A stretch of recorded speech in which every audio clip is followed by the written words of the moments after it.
엄마, 나 이제 새 출발하려고. 오늘 인사시킬게. 딸아이의 그 말에 나는 10년 묵은 체증이 내려가는 것 같았습니다. 회색빛으로만 살던 내 딸이 드디어 연지곤지 바르고 환하게 웃는데 어미로서 어찌 기쁘지 않겠습니까? 나는 새벽부터 시장을 가다가 상다리가 부러지게 음식을 차렸습니다. 엄마, 우리 왔어요. 나랑 같이 살 사람이야. 설레는 마음으로 고개를 들었습니다. 그런데 문을 열고 들어서는 남자의 얼굴을 본 순간 내 손에 들린 국자가 바닥으로 떨어지고 말았습니다. 세상에 이게 무슨 10년 전 강물에 빠져 시신도 못 찾았던 바로 그 사위였습니다. 죽은 줄 알았던 사람이 멀쩡히 걸어 들어와 넙죽절을 하는데 내 딸은 기적이다라며 사위 품에 안겨 엉엉 울더군요.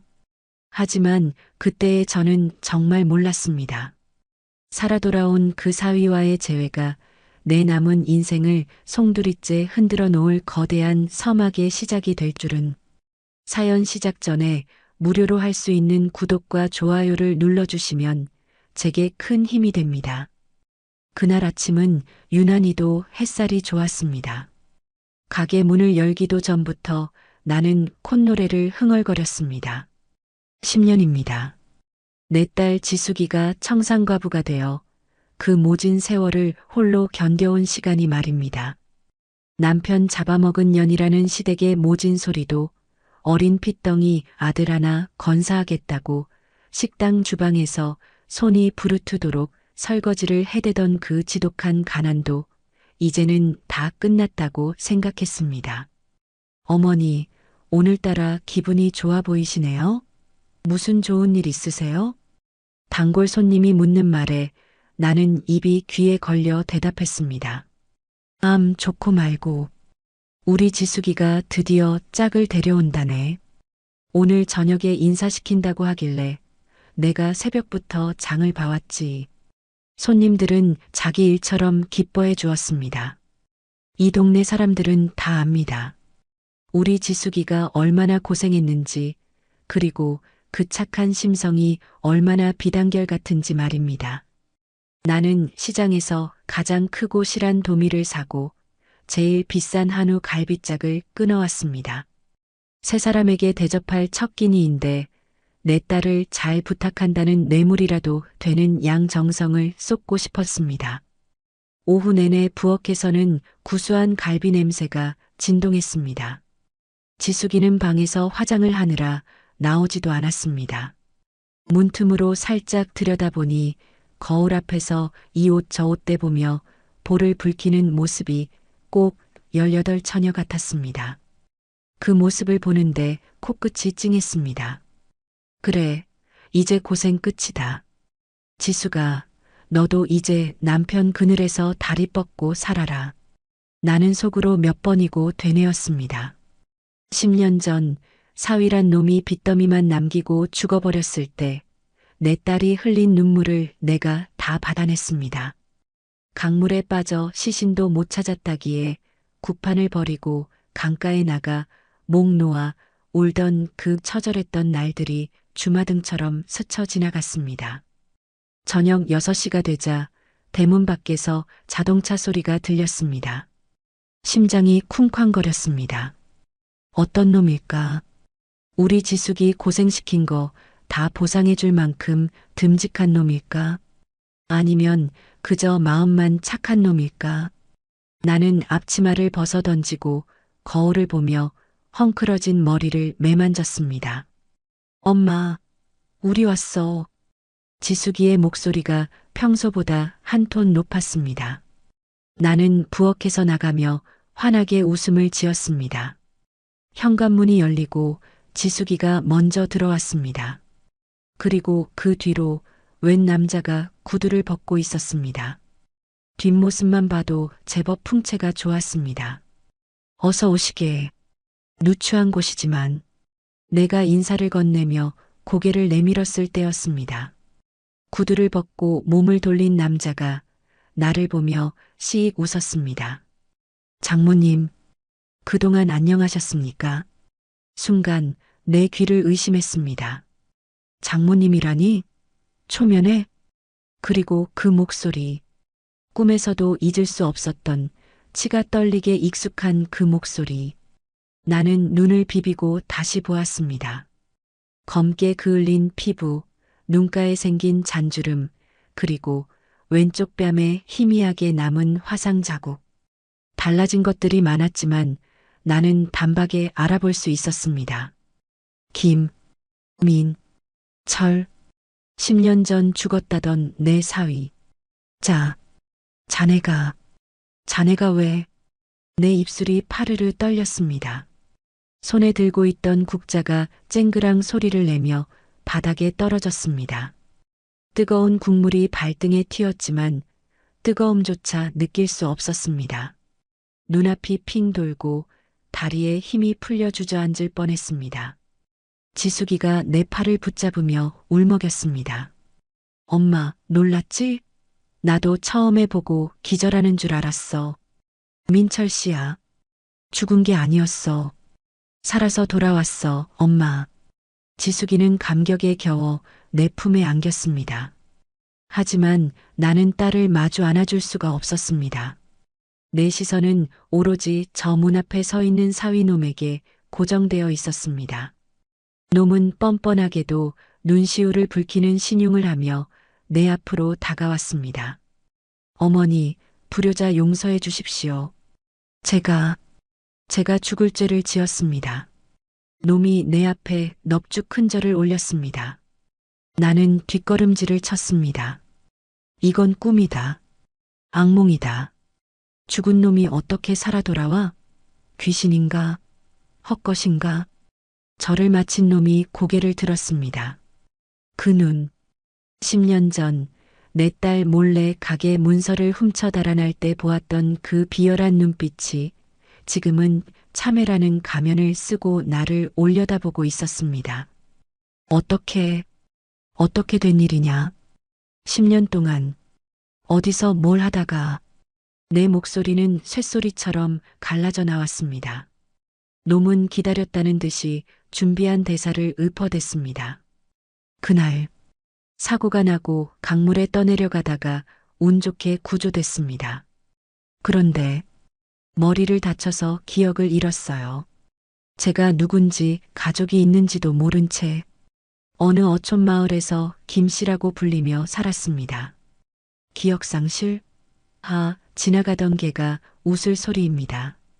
요즘 세상에 지문조회 한 번이면 다 나오는 것을 10년 동안 기억을 잃고 살았다니요. 그러다 얼마 전 공사장에서 일하다가 머리를 부딪혔는데 기적처럼 기억이 돌아왔습니다.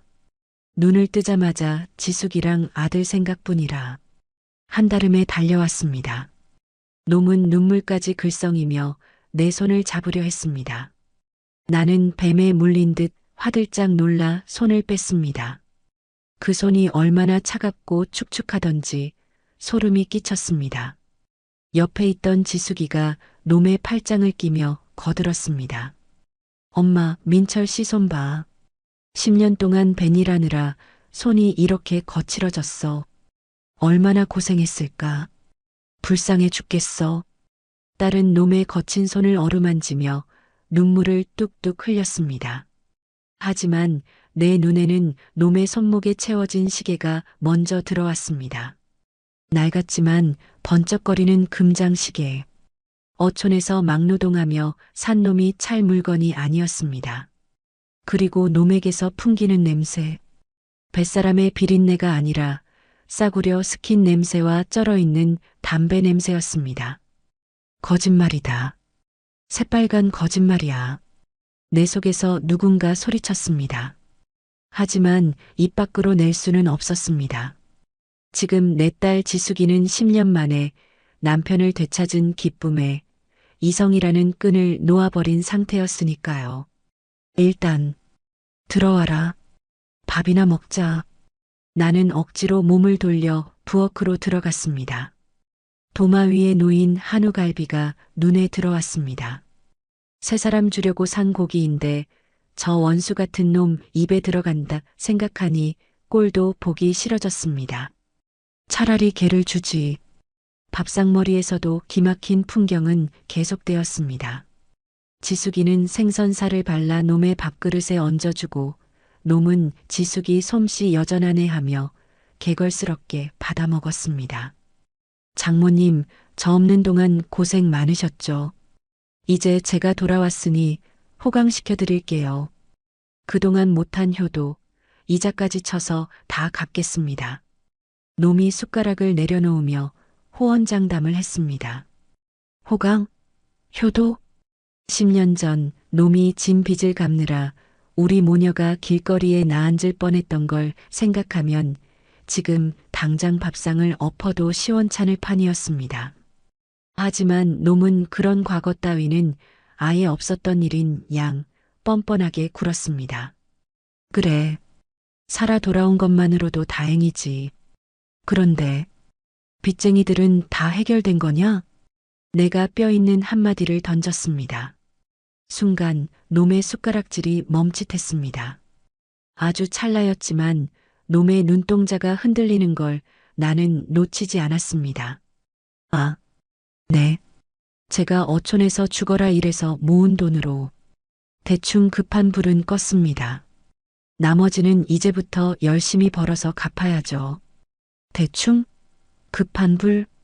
그 빚이 얼만 줄 알고 대충이란 말을 합니까? 수억이 넘는 돈이었습니다. 어촌에서 일해서 갚을 수 있는 액수가 아니었습니다. 그때 지숙이가 끼어들었습니다. 엄마, 그런 얘기는 나중에 해. 민철 씨 온 지 얼마나 됐다고. 밥 먹는데 체하겠다. 딸의 타박에 나는 입을 다물었습니다. 지숙이는 이미 놈의 변호사가 되어 있었습니다. 나는 밥이 모래알처럼 씹혔습니다. 꾸역꾸역 밥알을 삼키며 나는 놈을 관찰했습니다. 놈은 밥을 먹으면서도 쉴 새 없이 눈을 굴렸습니다. 우리 가게 벽에 걸린 메뉴판 가격을 확인하고 카운터 옆에 놓인 금고를 힐끔거리고 심지어 내 손가락에 낀 금반지까지 훑어보았습니다. 저건 가족을 보는 눈이 아니었습니다. 먹잇감을 찾는 하이에나의 눈, 돈 냄새를 맡고 침을 흘리는 짐승의 눈이었습니다. 식사를 마치고 과일을 깎아 내갔을 때였습니다. 놈이 거실 장식장에 놓인 가족 사진을 들여다보고 있었습니다. 액자 속에는 손자 녀석의 돌사진이 들어 있었습니다. 우리 준호, 많이 컸겠네요. 아빠 얼굴도 모를 텐데. 놈이 짐짓 슬픈 표정을 지었습니다. 준호, 아비 없이 자란 서름 때문에 유난히 내성적이고 소심한 우리 손자. 내일이면 기숙학교에서 돌아오는 날입니다. 놈이 준호까지 이용해 먹으려 든다면 나는 정말 가만히 있지 않을 겁니다. 민철 씨, 오늘 자고 갈 거지? 준호 방 비었어. 지숙이가 놈의 팔을 잡으며 물었습니다. 나는 속으로 안 된다고 소리쳤지만 놈은 기다렸다는 듯 고개를 끄덕였습니다. 그래야지. 이제 한시도 당신 곁에서 안 떨어질 거야. 그날 밤 나는 한숨도 자지 못했습니다. 건너방에서 들려오는 딸과 사위의 웃음소리, 10년 만에 들려오는 남자의 목소리가 우리 집의 고요를 깨뜨리고 있었습니다. 나는 방문을 걸어 잠그고 장롱 깊숙한 곳에서 낡은 통장 하나를 꺼냈습니다. 지숙이 몰래 손자 대학 등록금이나 하려고 10년을 한 푼, 두 푼 모아온 내 피 같은 돈입니다.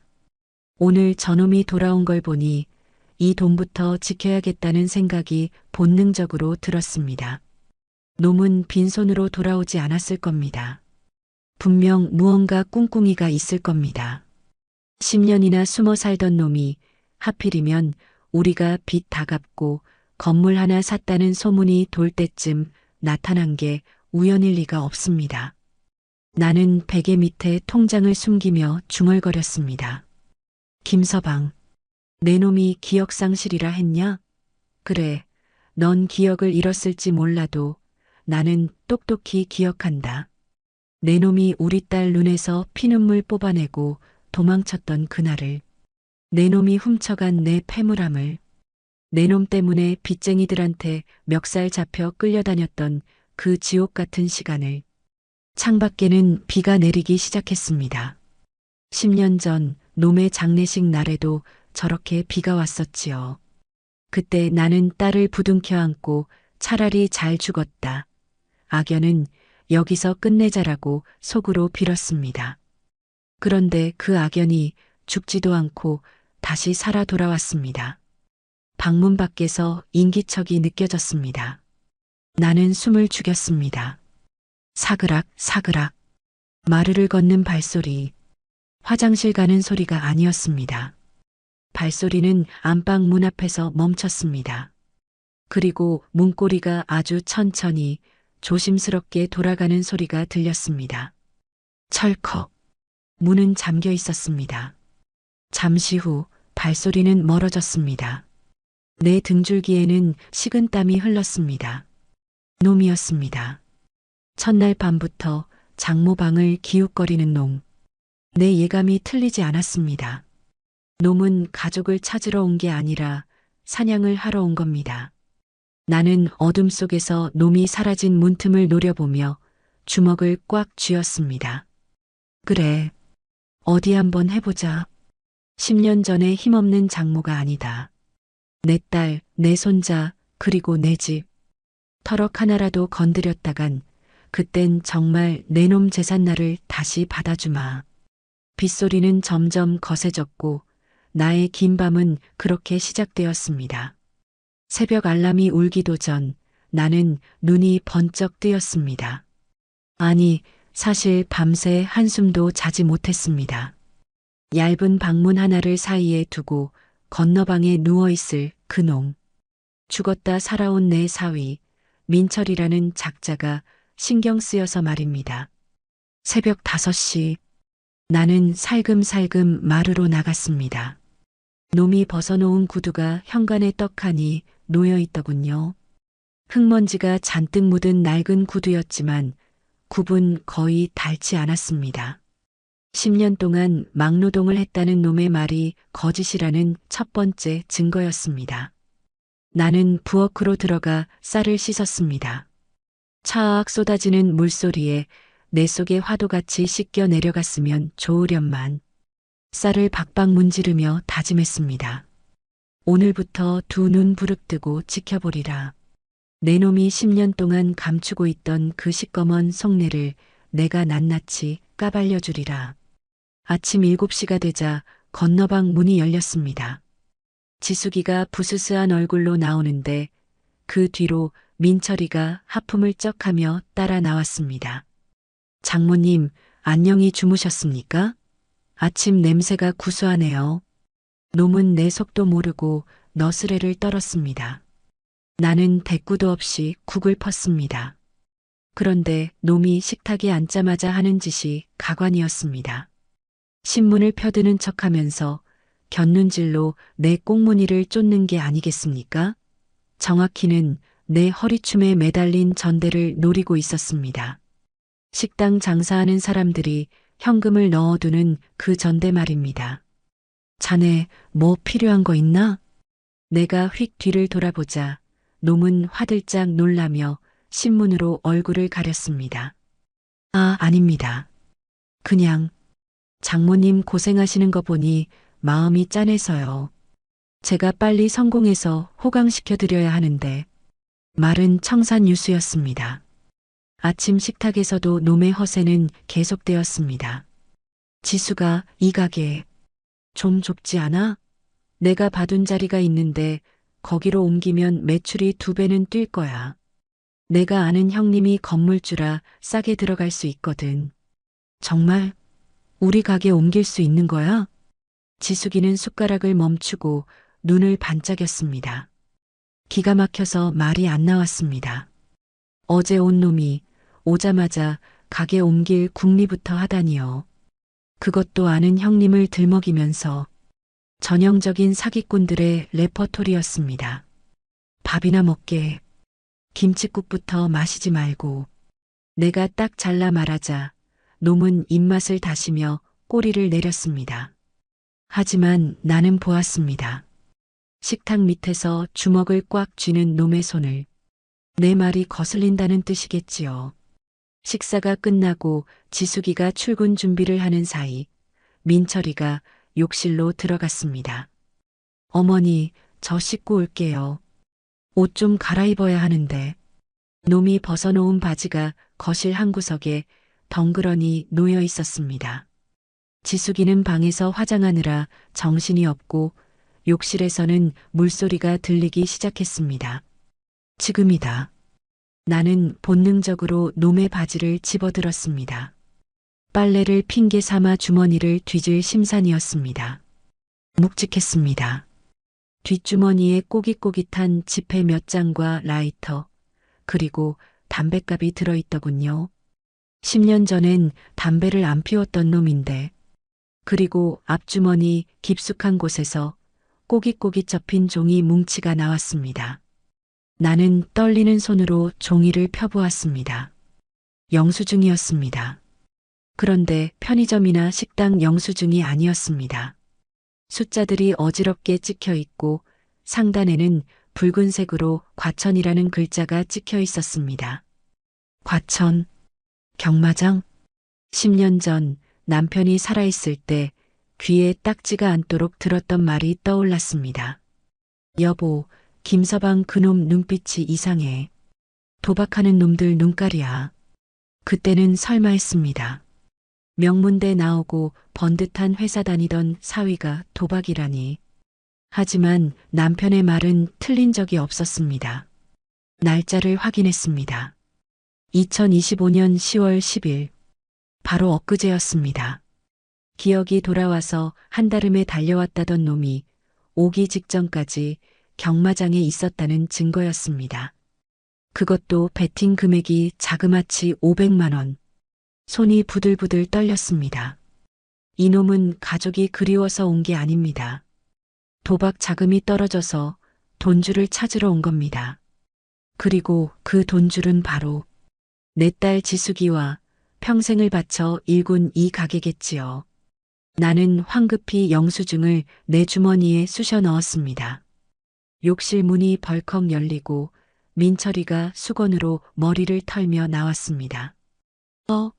장모님, 제 옷은 왜? 놈의 눈이 매섭게 빛났습니다.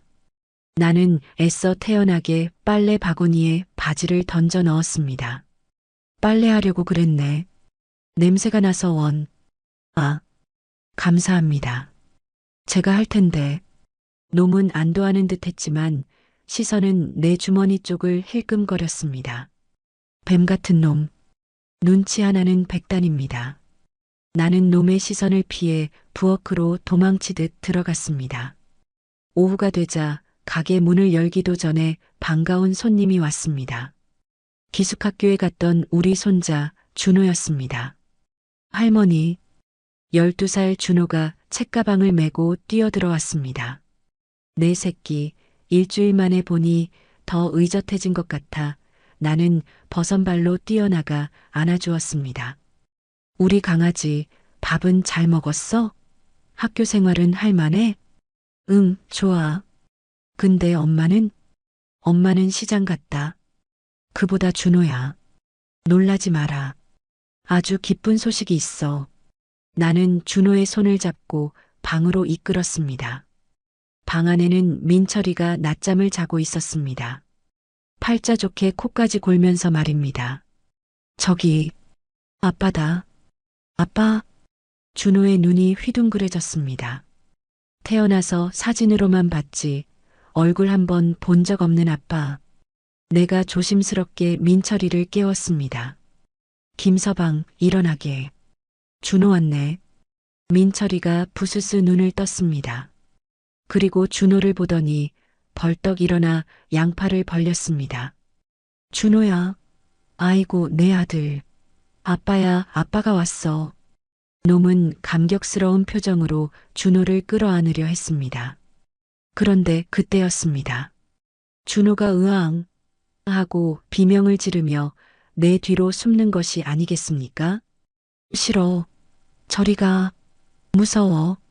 준호는 사색이 되어 벌벌 떨었습니다. 낯선 사람이라서가 아니었습니다. 아이는 공포에 질려 있었습니다. 민철이의 표정이 순식간에 굳어졌습니다. 당황한 기색이 역력했습니다. 준호야, 왜 그래?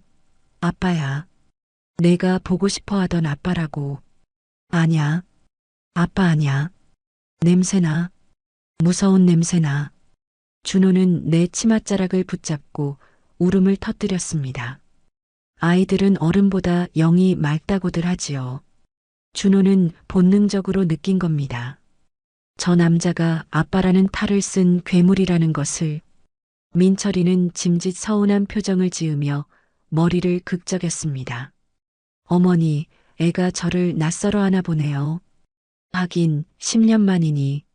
하지만 나는 보았습니다. 준호가 울며 거부하는 그 순간 놈의 입꼬리가 미세하게 뒤틀리는 것을, 놈의 속마음이 들리는 것 같았습니다. 저녁 장사가 시작되고 가게는 손님들로 북적였습니다. 지숙이는 주방에서 땀을 흘리며 일했고 나는 홀 서빙을 하느라 정신이 없었습니다. 민철이는 제가 돕겠습니다 하고 나섰지만 그릇 하나 나를 때마다 손님들에게 제가 이 집 사위입니다. 살아 돌아왔습니다 하며 무용담을 늘어놓느라 바빴습니다. 손님들은 신기하다며 팁을 쥐어주기도 했습니다. 놈은 그 팁을 넙죽받아 자기 주머니에 챙기더군요. 밤 10시 손님이 뜸해질 무렵이었습니다. 민철이가 슬그머니 가게 뒷문으로 나가는 게 보였습니다. 담배를 피우려나 보다 했습니다. 하지만 뭔가 찜찜했습니다. 나는 행주를 빤다는 핑계로 수도가 쪽으로 다가가 뒷문 틈으로 귀를 기울였습니다. 형님, 접니다. 낮고 은밀한 목소리. 분명 민철이었습니다. 아, 걱정 마시라니까요. 여기 딸년이랑 노인네 완전 저한테 껌뻑 죽습니다. 조금만 구슬리면 건물 담보 대출 받는 거 일도 아니에요. 쿵. 심장이 내려앉는 소리가 들렸습니다. 건물 담보 대출? 이제 겨우 내 집 마련하고 살만해진 우리 지숙이의 피땀 어린 건물을? 네네. 이번엔 확실합니다. 저번처럼 안 튀어요. 이번 한탕만 크게 하면 형님 돈부터 갚고. 네. 이자요? 아, 당연히 더 쳐드려야죠. 놈은 킬킬거리며 웃고 있었습니다. 그 웃음소리가 내 귓가에는 악마의 속삭임처럼 들렸습니다. 역시 내 예감이 맞았습니다. 기억상실도 감동적인 귀환도 모두 쇼였습니다. 놈은 빚쟁이들에게 쫓기다 못해 마지막 남은 먹잇감인 처자식을 뜯어먹으러 온 흡혈귀였습니다. 나는 입을 틀어막고 주저앉았습니다. 소리 지르고 싶었습니다. 당장 뛰쳐나가 저놈의 머리채를 잡고 내 딸 인생에서 꺼져 라고 외치고 싶었습니다. 하지만 아직은 안 됩니다. 지금 내가 소란을 피우면 놈은 또다시 거짓말을 늘어놓을 것이고 사랑의 눈먼 지숙이는 내 말보다 남편 말을 믿을 게 뻔합니다. 확실한 증거가 필요했습니다. 놈이 꼼짝 못하게 만들, 빼도 박도 못할 증거. 나는 떨리는 다리를 일으켜 세웠습니다. 어둠 속에서 놈의 통화 소리가 계속 들려왔습니다. 지숙이요? 에이, 걔는 내 손바닥 아니죠. 오늘 밤에라도 살살 꼬드겨서 인감도장 어디 있는지 알아낼게요. 형님은 그냥 돈이나 준비해 두십시오. 이를 갈았습니다. 내 딸을, 내 손자를, 내 인생을. 내 놈이 또 망치게 둘 것 같으냐? 10년 전에는 당했지만 이번엔 아니다. 나는 10년 동안 더 독해졌고 더 강해졌다. 나는 주머니 속에 있는 놈의 막권 영수증을 꽉 쥐었습니다. 이 종이 쪼가리가 놈을 지옥으로 보낼 첫 번째 티켓이 될 것입니다. 부엌으로 돌아온 나는 칼을 갈기 시작했습니다. 슥삭, 슥삭. 서슬 퍼런 칼날 위로 내 얼굴이 비쳤습니다. 그 얼굴은 더 이상 인자한 식당 주인이 아니었습니다. 새끼를 지키기 위해 이빨을 드러낸 늙은 어미 늑대의 얼굴이었습니다. 그래, 김서방. 어디 한번 끝까지 가보자. 내가 이기나. 식당 안에는 칼 가는 소리만이 서늘하게 울려 퍼졌습니다. 부르릉, 부앙. 골목을 지나가는 새벽 배송 오토바이 소리에 눈이 번쩍 뜨였습니다. 예전 같으면 시끄럽다고 혀를 찾겠지만 오늘은 저 소음마저 반가웠습니다. 밤새 뜬 눈으로 지새우며 옆방 사위놈의 숨소리를 감시하느라 피가 마르는 것 같았으니까요. 어제 저녁 부엌칼을 갈며 다짐했던 서늘한 결기가 아침 햇살 아래서도 여전했습니다. 민철이 놈은 오늘도 일찍 일어나 설칠 겁니다. 지숙이의 환심을 사서 돈을 뜯어내려면 부지런한 척이라도 해야 할 테니까요. 아니나 다를까 놈은 아침부터 분주했습니다. 장모님, 이 무거운 쌀포대를 왜 직접 드세요? 제가 하겠습니다. 지수가, 넌 좀 쉬어. 오늘 서빙은 내가 다 할게. 놈은 식당 안을 펄펄 날아다녔습니다. 앞치마를 두르고 싹싹하게 손님을 맞이하는 꼴이 영락없는 돌아온 탕하의 개과천선 모범 답안이었습니다. 단골 할머니들이 혀를 끌끌 찼습니다. 아이고, 죽다 살아오더니 사람이 됐네 그려. 옥분내 이제 살판 났어. 그러게, 남자가 저렇게 싹싹하기 힘든데. 지숙이가 복이 많아. 나는 속이 터져 죽을 지경인데 남들 눈에는 그저 행복한 가족 드라마로만 보이나 봅니다. 지숙이는 남편 자랑에 입이 귀에 걸렸고 손님들은 칭찬 일색이고 놈은 그 틈바구니에서 나를 보며 슬쩍 윙크까지 날렸습니다. 어때요, 장모님? 나 연기 잘하죠? 마치 그렇게 비웃는 것 같아 나는 행주를 쥔 손의 핏기가 돌도록 힘을 주었습니다. 오후 3시 브레이크 타임. 잠깐 쉬는 틈을 타서 민철이가 슬그머니 밖으로 나갔습니다. 담배 한 대만 피우고 올게요. 나는 설거지하던 고무장갑을 벗어 던지고 뒷문으로 살금살금 따라 나갔습니다. 놈은 가게 뒤편 골목길 전봇대 아래서 누군가와 통화를 하고 있었습니다. 아, 형님. 글쎄, 조금만 기다리시라니까요. 지금 분위기 아주 좋습니다. 오늘 저녁에 와이프한테 슬쩍 운 띄울 겁니다. 건물 담보로 잡으면 최소 3억은 나오니까. 3억? 내 딸이 10년 동안 뼈 빠지게 일해서 겨우 마련한 건물을 놈은 고작 도박빚 갚는 미천으로 여기고 있었습니다.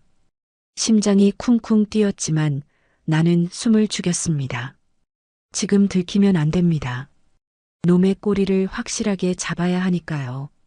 전화를 끄는 민철이가 택시를 잡았습니다. 아저씨, 화곡동 구민회관 쪽으로요. 화곡동? 거긴 우리 집에서 꽤 먼 곳인데. 나는 급히 가게 앞을 지나던 빈 택시를 잡아탔습니다. 기사 양반, 저기 앞서가는 은색 택시 좀 쫓아가 주쇼. 내 사위놈인데 바람 피우는 것 같아서 그래. 기사님은 백미러로 나를 힐끔 보더니 아이고, 늙으신 분이 고생하시네 하며 엑셀을 밟았습니다. 택시는 강변북로를 지나 한참을 달렸습니다. 창밖으로 스쳐 지나가는 풍경이 낯설었습니다. 화려한 서울 도심을 벗어나 점차 인적이 드문 외곽으로 향하고 있었습니다. 한 40분을 달렸을까? 앞서가던 택시가 어느 허름한 비닐하우스 단지 앞에 멈춰 섰습니다. 민철이가 내리더니 주변을 두리번거렸습니다. 그러고는 익숙한 듯 비닐하우스 사이 좁은 길로 쏙 사라졌습니다. 여기서 세워주쇼. 나는 택시비 낼 정신도 없이 물론 냈습니다만 허둥지둥 내렸습니다. 주변은 온통 밭이었고 군데군데 검은 천을 씌운 비닐하우스들이 흉물처럼 서 있었습니다. 해가 뉘엿뉘엿 지고 있어 사방이 어둑어둑했습니다. 이런 데에 뭐가 있다고.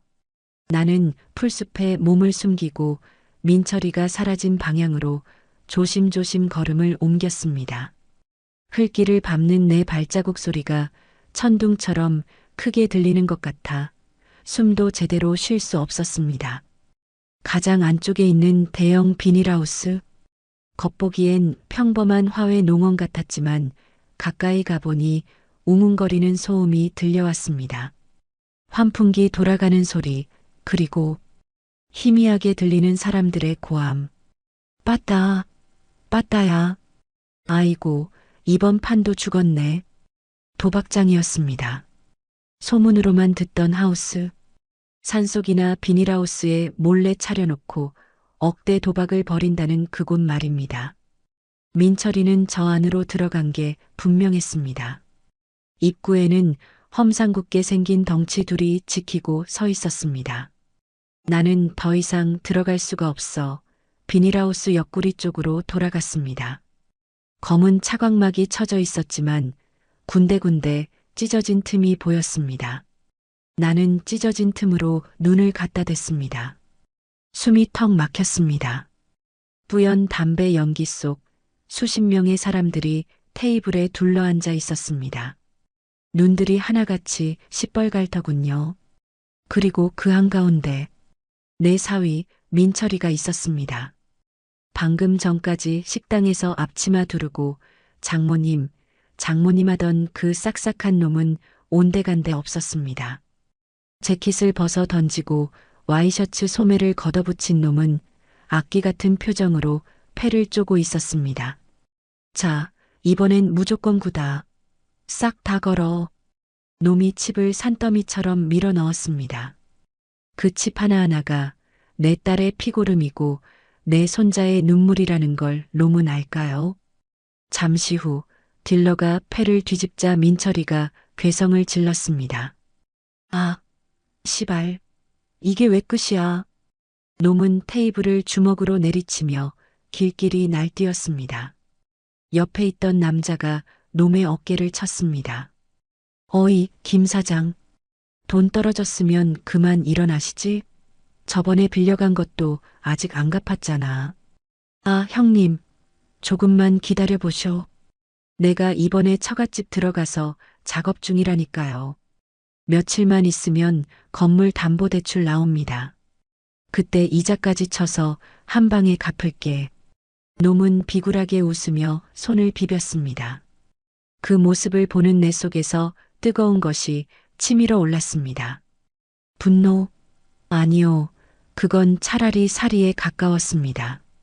10년 전 놈이 죽었다고 했을 때 나는 내심 안도했습니다. 도박쟁이는 손목을 잘라야 끊는다는데 차라리 죽는 게 낫다고 생각했으니까요. 그런데 놈은 죽은 게 아니었습니다.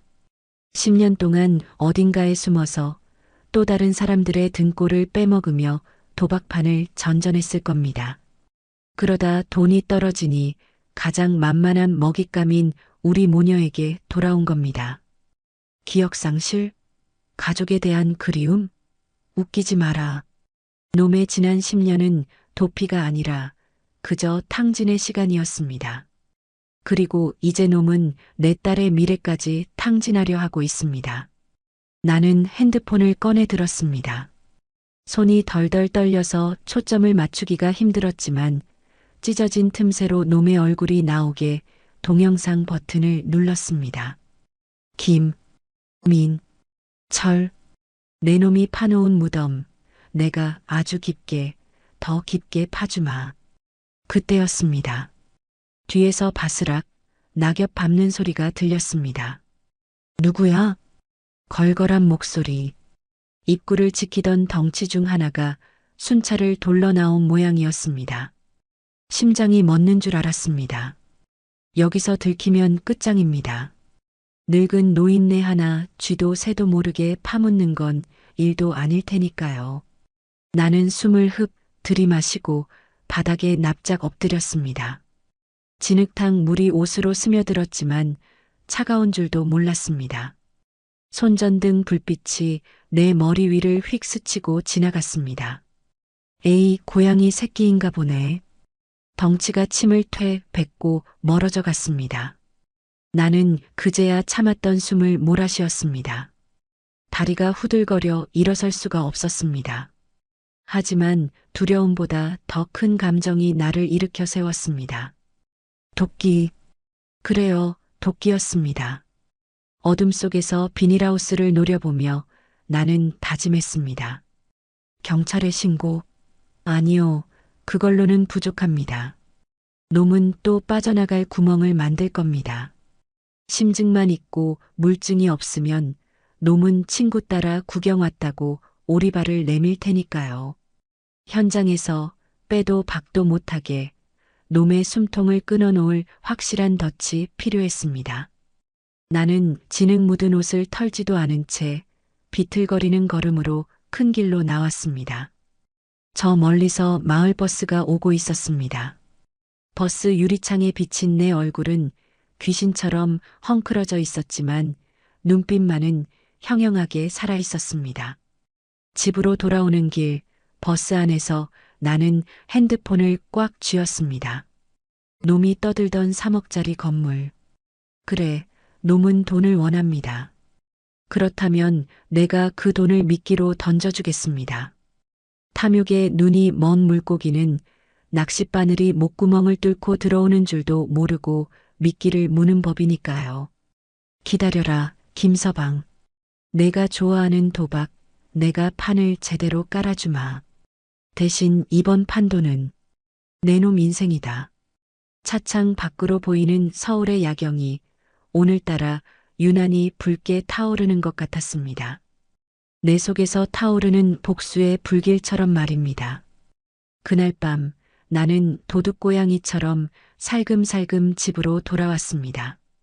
비닐하우스 도박장에서 본 민철이의 광기 어린 눈빛이 잊히지 않아 현관문을 여는 손이 덜덜 떨렸습니다.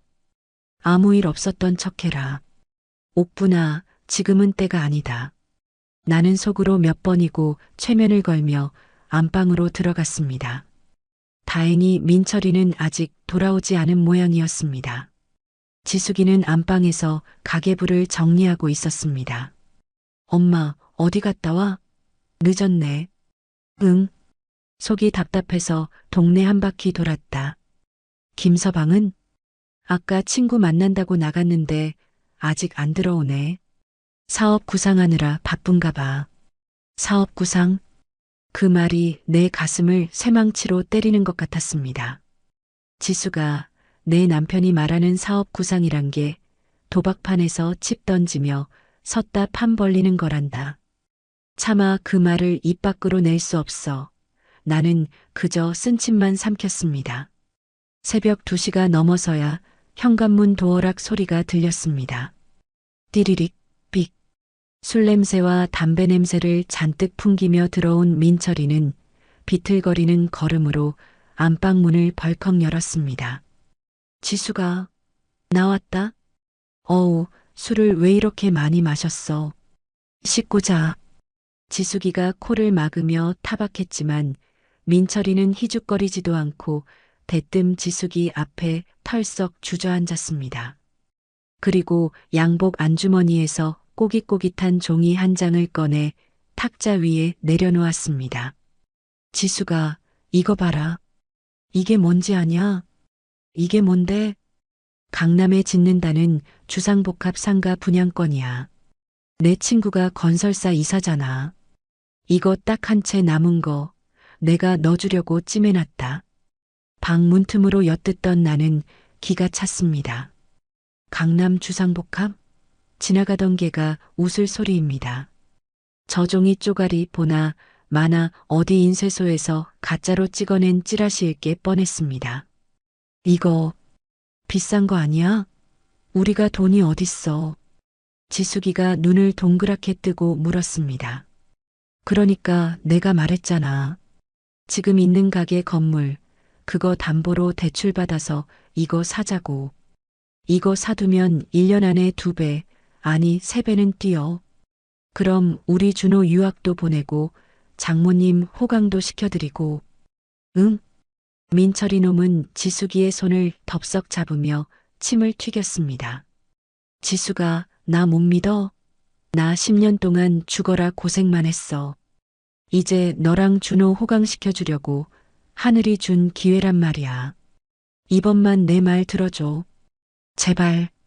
놈의 눈빛이 간절하게 번들거렸습니다. 그건 사랑이 아니라 도박판에서 올인을 외칠 때의 그 미친 눈빛이었습니다. 지숙이는 망설였습니다. 그래도 엄마가 평생 모은 돈으로 산 건데 엄마한테 물어봐야. 아, 장모님한테는 비밀로 하자니까. 노인네가 뭘 알아? 괜히 걱정만 하시지.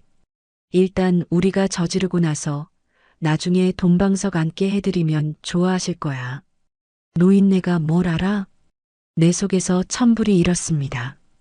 더 이상 듣고 있을 수가 없었습니다. 나는 방문을 박차고 나갔습니다. 이놈아, 뚫린 입이라고 함부로 짓거리지 마라.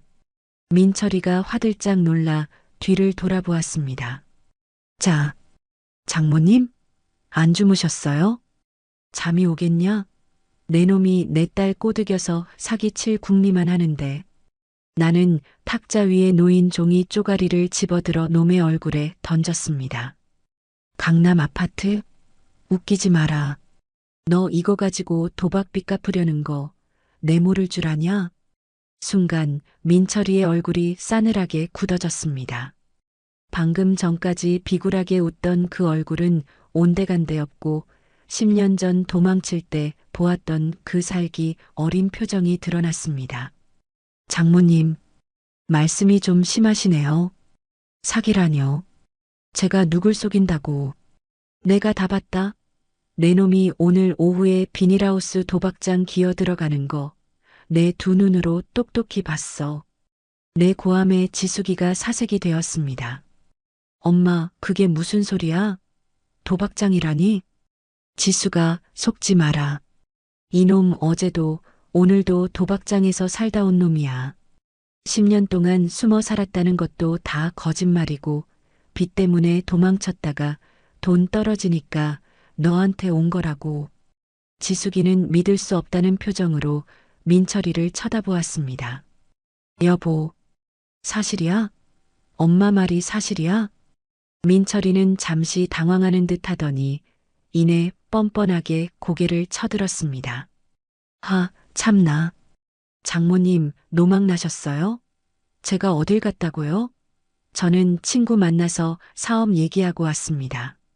증인도 있어요. 증인? 도박꾼 친구들이 증인이냐? 내 핸드폰에 다 찍혀 있다. 내 놈이 도박판에서 쌍욕하면서 패 쪼는 거. 나는 주머니에서 핸드폰을 꺼내 들었습니다. 그 순간이었습니다.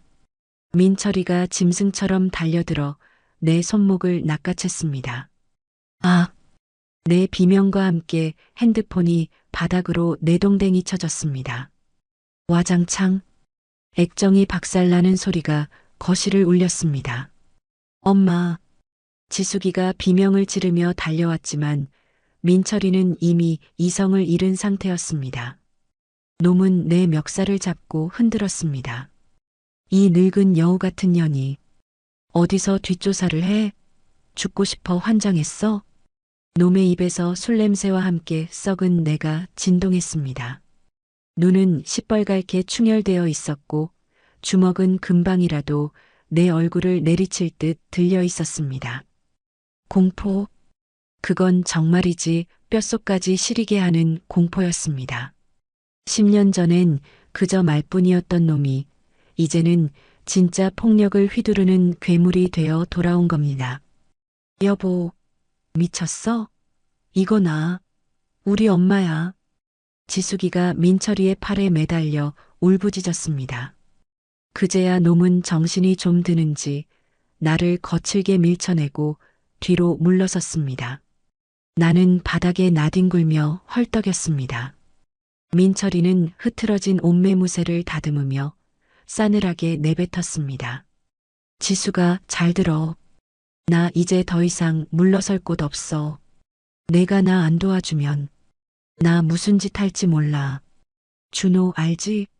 아비 없는 자식 소리 안 듣게 하려면 좋게 좋게 가자고. 준호. 놈은 기어이 손자 이름까지 입에 올렸습니다. 그건 협박이었습니다. 돈을 내놓지 않으면 아이를 해치겠다는 악마의 선언이었습니다. 지숙이는 공포에 질려 털썩 주저앉았습니다. 민철이는 씩씩거리며 밖으로 나가버렸습니다. 쾅 하고 닫히는 현관문 소리가 마치 사형 선고처럼 들렸습니다. 나는 부들부들 떨리는 손으로 지숙이를 끌어안았습니다. 지숙아, 괜찮냐? 안 다쳤냐? 엄마, 흑흑, 무서워. 저 사람 왜 저러는 거야? 지숙이는 내 품에서 아이처럼 떨었습니다. 다음 날 아침 나는 깨진 핸드폰을 들고 파출소로 갔습니다. 경찰 양반, 신고 좀 합시다. 우리 사위놈이 나를 죽이려고 했어요. 도박 중독자예요. 하지만 경찰의 반응은 냉담했습니다. 할머니, 다치신 데는 없으시죠? 이거 핸드폰 깨진 거 가지고는 폭행죄 성립이 좀 어려워요. 그리고 도박했다는 증거 있으세요? 동영상이라도 보여주셔야. 핸드폰이 깨져서 동영상을 볼 수가 없는데. 아이고, 그럼 곤란하죠. 일단 수리해서 가져오시거나 아니면 사위분이랑 잘 합의를 보시는 게. 경찰은 그저 가정 불화 정도로 치부하며 귀찮아했습니다. 법은 멀고 주먹은 가까웠습니다. 파출소를 나오는 내 발걸음은 천근만근이었습니다. 하늘은 맑은데 내 눈앞은 캄캄했습니다. 집으로 돌아오는 길 놀이터에서 혼자 그네를 타고 있는 준호가 보였습니다. 어제 그 난리를 겪고도 학교 다녀와서 씩씩하게 놀고 있는 내 새끼. 나는 준호에게 다가가 꼭 안아주었습니다. 할머니, 왜 울어? 아니야. 눈에 먼지가 들어가서 그래. 준호의 따뜻한 체온이 느껴지자 내 안에서 무언가가 툭 하고 끊어졌습니다. 경찰? 그래, 다 필요 없다. 내 새끼 지키는데 남의 손 빌릴 생각했던 내가 바보지. 짐승은 짐승 잡는 법으로 다스려야 한다. 나는 주머니 속에서 민철이가 떨어뜨리고 간 명함 한 장을 만지작거렸습니다. 어제 몸싸움 중에 놈의 지갑에서 흘러나온 명함. 강남 부동산 컨설팅 실장 최달수. 놈이 말한 도박꾼 친구일 겁니다. 아니면 사채업자거나. 나는 결심했습니다. 사냥꾼이 되기로. 놈이 돈을 원한다면 돈 냄새를 풍겨 유인하고, 놈이 폭력을 쓴다면 나는 더 지독한 함정을 파서 놈을 생매장시킬 것입니다. 김서방, 내가 내 멱살을 잡았지? 그래, 잘했다. 덕분에 나도 이제 눈에 뵈는 게 없어졌으니까. 나는 놀이터 벤치에 앉아 준호 몰래 눈물을 닦으며 핸드폰 대리점으로 향했습니다. 가장 먼저 할 일은 깨진 핸드폰을 복구하는 것. 그리고 놈의 약점을 쥐고 있는 사람을 찾는 것. 이제부터는 전쟁입니다. 핸드폰 대리점 문을 나서는 내 손에는 복구된 핸드폰이 들려 있었습니다. 액정은 말끔하게 고쳐졌지만 내 마음속에 난 생채기는 여전히 쓰라렸습니다. 갤러리 앱을 열어 재생 버튼을 누르자 비닐하우스 안에서 빠따를 외치며 눈이 뒤집힌 사위놈의 영상이 선명하게 떠올랐습니다. 이것만 있으면 된다고 생각했습니다. 이 영상 하나면 경찰이 놈의 손목에 은팔찌를 채워줄 거라 믿었습니다. 하지만 세상은 그리 호락호락하지 않았습니다. 아니, 법이라는 놈은 우리 같은 서민들에게는 너무나 멀고도 높은 담벼락이었습니다. 다시 찾아간 파출소에서 젊은 순경은 영상을 보며 난처한 표정을 지었습니다. 할머니, 이게 민철 씨 본인이라는 건 알겠는데 판돈이 오가는 게 정확히 안 찍혔네요.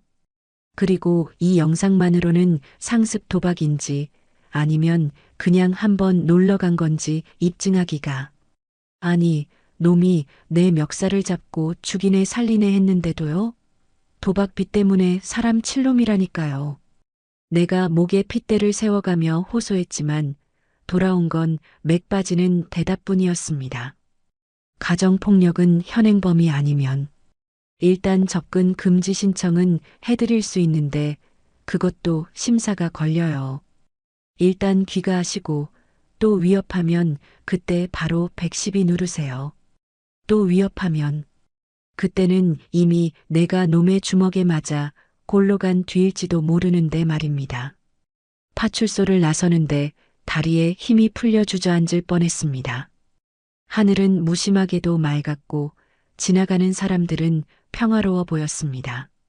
오직 나만 시한폭탄을 안고 벼랑 끝에 서 있는 기분이었습니다. 터덜터덜 집으로 돌아오는 길 나는 생각했습니다. 10년 전에도 그랬습니다. 사위놈이 빚만 남기고 사라졌을 때 경찰은 성인 실종이라 우리가 해줄 수 있는 게 없다고 했습니다. 빚쟁이들이 가게에 들이닥쳐 집기들을 부술 때도 법은 민사소송을 하라며 뒷짐만 지고 있었습니다. 그때 깨달았어야 했습니다. 내 새끼, 내 재산 지키는 건 나 옥뿐이지 판사도 검사도 아니라는 것을요. 나는 핸드폰 주소록을 뒤졌습니다. 강미경, 내 딸 지숙이의 고등학교 동창이자 10년지기 내 말벗. 그리고 무엇보다 중요한 건 그녀의 남편이 강서경찰서 형사반장이라는 사실이었습니다. 지푸라기라도 잡는 심정으로 통화 버튼을 눌렀습니다. 신호음이 몇 번 가기도 전에 미경이의 밝은 목소리가 들려왔습니다. 나는 염치불구하고 당장 좀 만나자고 했습니다. 약속 장소인 카페 구석 자리. 미경이는 내 퉁퉁 부은 눈과 멍든 손목을 보고는 경악을 금치 못했습니다. 나는 지난 며칠간 있었던 일들을 토하듯 쏟아냈습니다. 죽은 줄 알았던 사위가 돌아온 이야기, 놈의 도박 중독, 그리고 어젯밤의 폭력까지. 이야기를 듣는 내내 미경이의 주먹 쥔 손이 부들부들 떨렸습니다. 어머니, 어떻게 그런 짐승만도 못한. 미경이는 눈물을 글썽이며 내 손을 꼭 잡았습니다. 지숙이는요? 지숙이는 뭐라고 해요? 그게 문제다. 지숙이는 아직도 놈한테 가스라이팅을 당해서 내가 거짓말한다고 놈을 의심한다고 난리야. 놈이 준호를 인질 삼아 협박하니 꼼짝도 못하고 나는 한숨을 푹 쉬며 복구한 동영상을 보여주었습니다.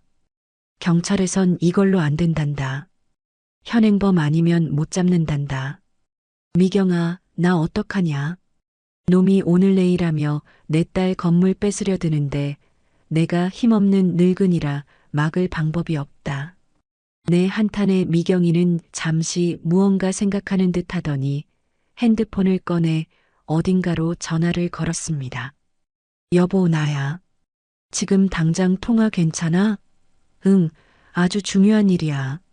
당신 저번에 말했던 그 하우스 도박장 단속건 아직 유효하지? 통화를 마친 미경이의 눈빛이 달라져 있었습니다. 그녀는 내 앞으로 의자를 바짝 당겨 앉으며 목소리를 낮췄습니다. 어머니, 방법이 있어요. 제 남편 말이 그 비닐하우스 도박장, 안 그래도 경찰이 주시하고 있던 곳이래요. 근데 결정적인 타이밍을 못 잡아서 덮치질 못하고 있대요. 타이밍? 네. 판돈이 제일 커질 때, 그리고 핵심 인물들이 다 모여 있을 때 덮쳐야 하거든요. 근데 김서방. 아니, 그놈을 미끼로 쓰면 딱이에요. 미끼. 내가 어젯밤 꿈꿨던 그 단어가 미경이의 입에서 나왔습니다. 미경이는 냅킨에 볼펜으로 뭔가를 적어내려가며 작전을 설명하기 시작했습니다. 놈이 원하는 게 돈이죠? 그것도 큰 돈. 그럼 놈에게 확실한 먹잇감을 보여줘야 해요. 건물을 담보로 잡는 건 지숙이가 동의해야 하니까 시간이 걸리잖아요. 놈은 지금 당장 돈이 급할 거고요. 그러니까 어머니가 나서셔야 해요. 내가, 네. 어머니한테 지숙이도 모르는 숨겨둔 땅이 있다고 뻥을 치는 거예요. 땅 문서랑 인감을 놈한테 넘겨주겠다고 유인하는 거죠. 근데 그 땅 문서를 넘겨주는 장소가 바로 그 도박장이어야 해요. 나는 침을 꼴깍 삼켰습니다. 도박장으로 유인한다? 놈이 의심하지 않을까? 왜 하필 도박장이냐고? 그건 핑계를 만들면 돼요. 그 땅이 불법 증여된 거라 은밀한 곳에서 거래해야 한다고 하거나 아니면 어머니가 도박장 사장한테 빚이 있어서 거기로 가서 해결해야 한다고 하거나 놈은 돈에 눈이 멀어서 앞뒤 안 잘 거예요. 미경이의 계획은 치밀했습니다.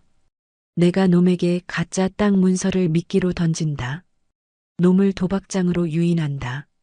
놈이 그 문서를 담보로 도박판에 끼어드는 순간 미경이 남편팀이 현장을 급습한다. 그럼 놈은 도박 현행범에 사기 미수까지 덤으로 걸려 쇠고랑을 찰 수밖에 없다는 겁니다. 어머니 하실 수 있으시겠어요? 좀 위험할 수도 있는데. 미경이가 걱정스런 눈빛으로 물었습니다. 나는 주먹을 꽉 쥐었습니다. 위험? 10년 전 내 딸이 피눈물 흘릴 때 나는 지옥불이라도 뛰어들 수 있었습니다. 지금 내 앞에 있는 건 놈을 잡을 수 있는 유일한 동아줄이었습니다. 안다. 아니 해야지. 내 손으로 그놈 모가지 끌고 유치장에 쳐넣을 수만 있다면 나는 호랑이 굴이라도 들어갈 거다. 우리는 구체적인 역할을 분담했습니다. 미경이는 남편에게 말해 단속 스케줄을 조정하고 도박장 근처에 잠복할 형사들을 배치하기로 했습니다. 나는 문방구에 가서 그럴싸한 봉투와 서류 양식을 사다가 가짜 땅 문서를 만들기로 했습니다. 집으로 돌아오는 길 문방구에 들러 누런 서류 봉투와 인주를 샀습니다. 집에 도착하니 저녁 7시. 식당 안은 놈의 호탕한 웃음소리로 가득했습니다.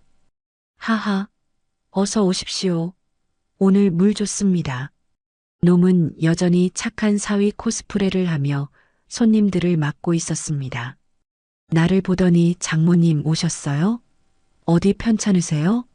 하며 걱정하는 척 다가오더군요. 나는 놈의 눈을 똑바로 쳐다보며 평소와 다름없이 퉁명스럽게 대꾸했습니다. 신경 꺼라. 늙으면 여기저기 쑤시는 게지. 그리고 안방으로 들어가는 척하다가 일부러 놈이 들을 수 있게 혼잣말을 흘렸습니다. 아이고, 그 땅 문서를 어디다 뒀더라. 장판 밑에 뒀나? 순간 등 뒤에서 놈의 인기척이 멈추는 게 느껴졌습니다. 미끼는 던져졌습니다. 냄새를 맡은 하이에나는 이제 곧 침을 흘리며 달려들 것입니다. 방으로 들어와 문을 잠그고 나는 거울을 보며 연습했습니다. 평생 거짓말이라곤 모르고 살았던 내가 내일은 천하의 사기꾼 앞에서 연기를 해야 합니다. 김서방, 자네에게만 주는 거야. 이 땅 팔아서 빚 갚고 새 사람 되라. 거울 속 내 얼굴은 비장했습니다. 밤이 깊었습니다. 오늘도 옆방에서는 놈이 지숙이에게 속삭이는 소리가 들려옵니다. 지수가 대출 서류 도장 찍었어? 아직? 엄마한테 말도 못 꺼냈어. 아이 참 답답하네. 기회 날아가면 어쩔 거야. 지숙이의 한숨 소리가 들립니다. 조금만 참아라, 내 딸아. 내일이면 이 지긋지긋한 악몽도 끝이다. 나는 베개 밑에 숨겨둔 가짜 서류 봉투를 어루만지며 잠을 청했습니다. 하지만 잠은 오지 않았습니다. 내일 결전의 날 내 손으로 놈을 심판대에 올릴 생각을 하니 심장이 북소리처럼 쿵쿵거려 견딜 수가 없었기 때문입니다. 창밖에는 보름달이 휘영청 떠 있었습니다. 내일 밤 저 달이 질 때쯤이면 김민철, 내 놈의 운명도 저물어 있을 것이다. 아침부터 가슴이 쿵쾅거려 청심환을 반알 깨물어 먹었습니다. 오늘은 내 인생 최고의 연기를 펼쳐야 하는 날이니까요. 거울 속의 나는 더 이상 힘없고 억울한 장모가 아니었습니다. 오직 사위놈을 잡기 위해 치맥이 있는 늙은이 행세를 해야 하는 노련한 사냥꾼이었습니다. 식탁에 앉아 일부러 밥알을 몇 개 흘렸습니다. 손을 달달 떨며 국그릇을 엎지를 뻔한 신용도 했습니다. 맞은편에 앉은 민철이 놈이 나를 이상하게 쳐다보더군요. 놈의 시선이 내 떨리는 손끝에 머물렀을 때 나는 짐짓 혼잣말처럼 중얼거렸습니다. 아이고, 이놈의 건망증. 그 서류를 어디다 뒀더라. 장판 밑인가, 장롱 속인가. 놈의 숟가락질이 멈췄습니다. 장모님 무슨 서류요? 뭐 찾으시는 거 있으세요? 나는 못 들은 척 멍하니 허공을 응시하며 말을 이었습니다. 양평? 그래, 양평 땅. 영감 죽기 전에 몰래 사둔 거. 그거 팔면 지숙이 빚 다 갚아줄 텐데. 순간 민철이의 눈이 번쩍 뜨이는 게 보였습니다. 마치 굶주린 늑대가 피 냄새를 맡은 것처럼요. 놈은 밥그릇을 밀어놓고 내 쪽으로 몸을 바짝 기울였습니다. 양평 땅이요? 장모님, 그게 무슨 말씀이세요? 땅이 있으셨어요? 아니야. 내가 무슨 소리를. 헛소리야, 헛소리. 밥이나 먹어. 나는 황급히 입을 다물며 당황한 척했습니다. 하지만 이미 늦었습니다. 놈은 미끼를 물었습니다. 그것도 아주 깊숙이. 그날 오후 지숙이가 가게 장을 보러 나간 사이 민철이가 내 방으로 슬그머니 들어왔습니다. 장모님, 어깨 주물러 드릴까요? 요즘 많이 힘드셨죠? 평소엔 거들떠보지도 않던 놈이 효자 노릇을 하려듭니다. 그 속이 너무나 투명해서 웃음이 나올 지경이었지만 나는 꾹 참았습니다. 아이고 시원하다.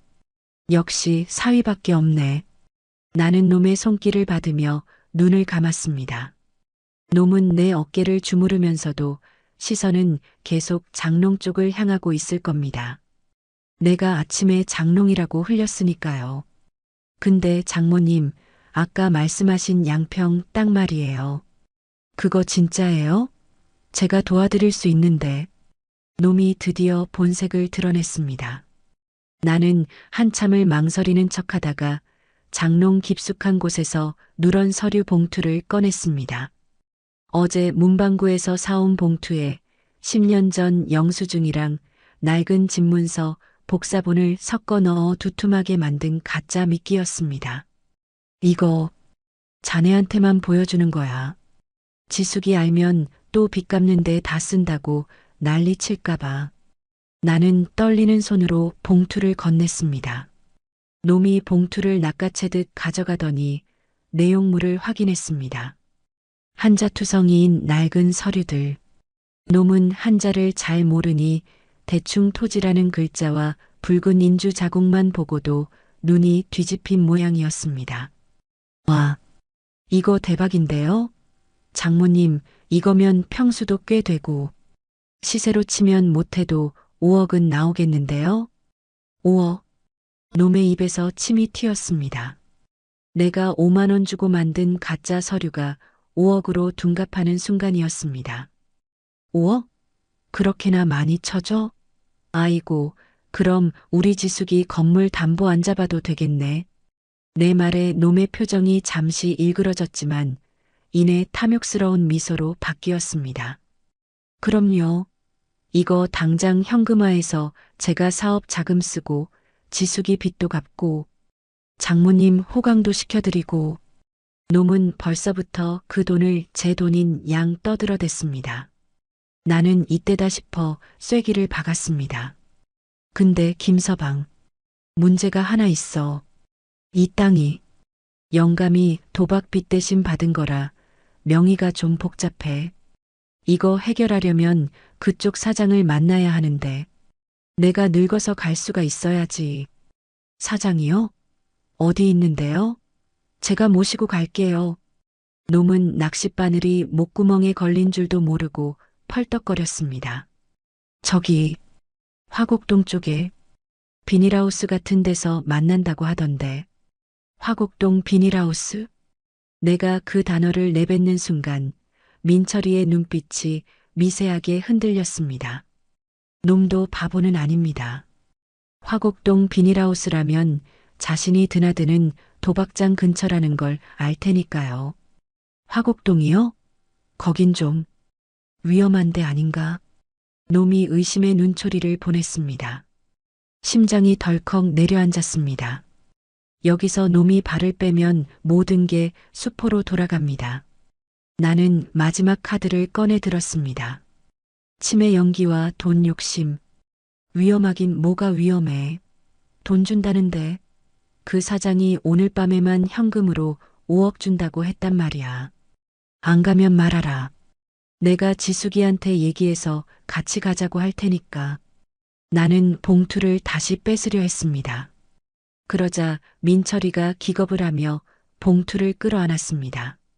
아니에요, 아니에요. 제가 갈게요. 지숙이는 이런 거 잘 모르잖아요. 제가 장모님 모시고 가서 깔끔하게 처리해 드릴게요. 놈은 지숙이가 알게 되는 걸 가장 두려워했습니다. 지숙이가 알면 그 돈은 빚 갚는 데 쓰일 테고 자신의 도박 자금은 날아가 버리니까요. 그래, 그럼 오늘 밤에 갈까? 사장이 밤에만 시간 된다던데. 네. 오늘 밤 9시. 제가 택시 대기시켜 놓을게요. 지숙이한테는 그냥 바람 쐬러 간다고 하세요. 놈은 신이 나서 방을 나갔습니다. 문이 닫히자마자 나는 다리에 힘이 풀려 주저앉았습니다. 등줄기에 식은땀이 비 오듯 흘렀습니다. 성공했습니다. 놈을 속였습니다. 아니, 정확히는 놈의 욕심이 놈 자신을 속인 겁니다. 저녁 8시. 나는 외출 준비를 했습니다. 옷장 속에서 가장 허름한 옷을 꺼내 입고 머리도 일부러 헝클어뜨렸습니다. 치맥이 있는 노인네처럼 보여야 놈이 더 안심할 테니까요. 주머니 속에는 가짜 서류 봉투가, 그리고 또 다른 주머니에는 미경이에게 보낼 위치 추적기가 든 핸드폰이 들어 있었습니다. 엄마, 어디가? 가게 마감을 하던 지숙이가 물었습니다. 김서방이랑. 저기 약수터 좀 다녀오마. 속이 답답해서. 약수터? 이 밤에? 민철 씨, 엄마 잘 챙겨. 지숙이는 아무 의심 없이 우리를 배웅했습니다. 미안하다, 내 딸아. 오늘 밤이 지나면 너는 큰 충격을 받게 될 거다. 하지만 이건 썩은 살을 도려내기 위한 수술이다. 아프더라도 참아야 한다. 택시 안에서 민철이는 싱글벙글했습니다. 장모님, 진짜 5억 나오면 저 차부터 바꿀까요? 아님 장모님 보약이라도 해드릴까요? 놈은 벌써 김칫국을 한 사발 들이켜고 있었습니다. 나는 창밖을 보며 대꾸도 하지 않았습니다. 창유리에 비친 내 눈은 사냥감을 노려보는 매의 눈처럼 차갑게 빛나고 있었습니다. 웃어라, 실컷 웃어더라. 그 웃음이 통곡으로 바뀌는 데는 그리 오랜 시간이 걸리지 않을 테니. 택시가 화곡동 비닐하우스 단지 입구에 멈춰 섰습니다. 어둠 속에서 음산한 기운이 풍겨왔습니다. 장모님, 여기에요. 조심해서 내리세요. 민철이는 내 팔을 부축하며 에스코트했습니다. 도박장으로 들어가는 길이 마치 레드카펫이라도 되는 양말입니다. 비닐하우스 입구. 험상궂은 덩치들이 우리를 막아서려다 민철이를 보고는 낄낄거렸습니다. 어이, 김 사장. 오늘은 웬 할머니랑 돈 좀 챙겨왔어? 아, 형님들. 우리 장모님이셔. 오늘 큰 건 하나 하러 왔으니까 길 좀 터줘요. 놈은 어깨를 으쓱거리며 안으로 들어갔습니다. 나는 놈의 뒤를 따르며 주머니 속 핸드폰의 전송 버튼을 눌렀습니다. 진입 완료. 지금이야. 비닐하우스 문이 열리고 자욱한 담배 연기와 함께 도박꾼들의 함성이 쏟아져 나왔습니다. 이곳은 지옥이었습니다. 하지만 오늘 밤 이곳은 놈을 심판할 법정이 될 것입니다. 민철이가 나를 구석 테이블로 안내했습니다. 장모님, 여기 잠깐만 앉아 계세요. 제가 사장 만나서 얘기하고 올게요. 서류는 져주시고요. 놈은 내 손에서 봉투를 낚아채듯 가져갔습니다. 그래. 잘하고 와라. 나는 여기서 기다릴게. 나는 순순히 봉투를 내주었습니다. 놈은 봉투를 품에 안고 도박판 한가운데로 뛰어들었습니다. 자, 여기 땅 문서 가져왔다. 이걸로 칩 5천만 원만 줘. 놈이 봉투를 테이블 위에 내던지는 순간 내 입가에는 서늘한 미소가 번졌습니다. 걸려들었다. 이제 카운트다운은 시작되었습니다. 저 문이 부서지듯 열리고 정의의 심판이 들이닥칠 시간. 나는 눈을 감고 그 순간을 기다렸습니다. 내 10년의 한을 풀어줄 그 통쾌한 순간을. 비닐하우스 안은 욕망의 냄새로 진동했습니다. 땀 냄새, 담배 냄새, 그리고 돈 냄새가 뒤섞여 숨을 쉬기조차 힘들었지만 나는 구석 의자에 앉아 미동도 하지 않았습니다. 내 눈은 오로지 저 도박판 한가운데 칩을 산더미처럼 쌓아놓고 눈이 뒤집힌 내 사위, 민철이 놈에게 고정되어 있었습니다. 자, 다들 죽었어? 이번 판은 내가 먹는다. 민철이 놈은 넥타이까지 풀어 헤치고 고래고래 소리를 질렀습니다. 놈의 손에는 내가 준 가짜 땅 문서 봉투가 들려 있었습니다. 도박장 사장은 그 봉투 안의 내용물이 진짜인지 가짜인지 확인할 겨를도 없이 놈이 강남 건물주 사위라며 떠들어대는 허세에 넘어가 일단 칩을 내준 모양이었습니다. 그래, 실컷 즐겨라. 그게 내 놈 인생의 마지막 파티니까.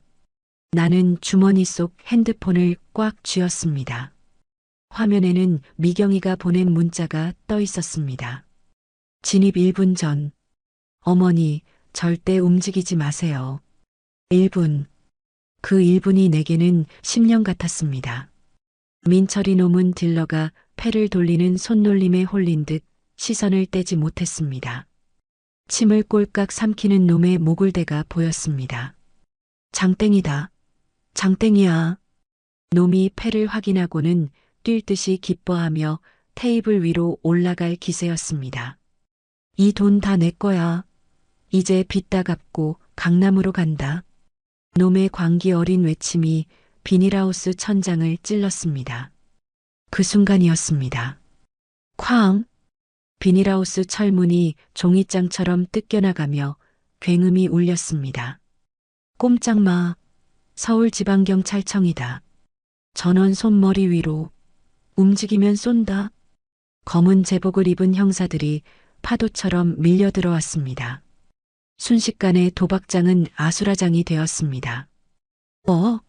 뭐야? 짭새 떴다. 튀어. 도박꾼들은 칩이고 뭐고 다 내팽개치고 사방팔방으로 흩어졌습니다. 의자가 넘어지고 테이블이 엎어지며 돈다발이 허공에 흩날렸습니다. 마치 쥐구멍에 물을 부은 것처럼 인간 군상들이 비명을 지르며 출구를 찾아 헤맸습니다. 그 혼란 속에서 나는 민철이 놈을 놓치지 않았습니다. 놈은 방금 전까지의 기세등등함은 온데간데없고 사색이 되어 덜덜 떨고 있었습니다. 이게 뭐야? 경찰이 왜? 놈은 땅 문서를 품에 안고 두리번거렸습니다. 그때 놈의 눈이 나와 마주쳤습니다. 나는 의자에서 천천히 일어나 놈을 향해 싸늘하게 웃어주었습니다. 마치 놀랐니? 내가 불렀어라고 말하듯이요. 놈의 눈동자가 흔들렸습니다. 설마 장모님이? 아니야, 그럴 리 없어. 치매 놓인 내가 뭘 알아. 놈은 애써 부정하려는 듯 고개를 세차게 흔들더니 뒷문 쪽을 향해 뛰기 시작했습니다. 비켜. 다 비키라고. 하지만 놈은 몰랐습니다. 그 뒷문은 내가 며칠 전 놈을 미행하며 파악해둔 막다른 길이라는 것을요.